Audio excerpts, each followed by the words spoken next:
یہ تو ہمیں پتہ چل گیا کہ اقتصادی وجوہات نہیں تھی جیسے کہ اپوزیشن نے کہا تھا، تو پھر وجہ کیا تھی؟ وجہ یہ تھی نو کانفیڈنس لانے کی.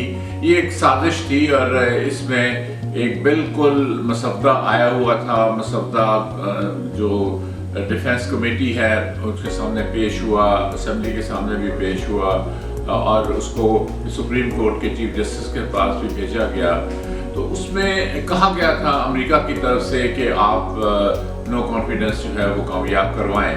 اگر آپ کروائیں گے تو ہم آپ کی مدد کریں گے، اگر آپ نہیں کروائیں گے تو پاکستان مصیبت میں پھنس جائے گا. دیکھیے اس کی وجہ یہ ہے کہ پوری دنیا میں اس وقت معاملات جو ہیں وہ ایڈجسٹمنٹس ہو رہی ہیں، ری ایڈجسٹمنٹس ہو رہی ہیں، ممالک اپنے کر رہے ہیں. کیونکہ امریکہ جیسے وڈراؤس نے کیا ایشیا سے اور مڈل ایسٹ سے، اس کے بعد چین اور روس نے کافی حد تک ایک جو خلا تھا پیدا ہوا وہ بھرنا شروع کیا. اور پاکستان کی پالیسی یہ رہی ہے کہ ہم کسی کیمپ میں بھی شامل نہیں ہوں گے. اور یہاں پہ اس معاملے میں آ کے روس کی پاکستان کو ضرورت پڑ گئی، کیونکہ روس نے کہا کہ ہم 30% گندم کم دیں گے، 30% ہم آپ کو پیٹرول کم دیں گے، پیٹرولیم گوڈز، آپ کو ڈیزل ہم کم دیں گے، اور گیس بھی ہم آپ کو ڈسکاؤنٹڈ ریٹس پہ دیں گے.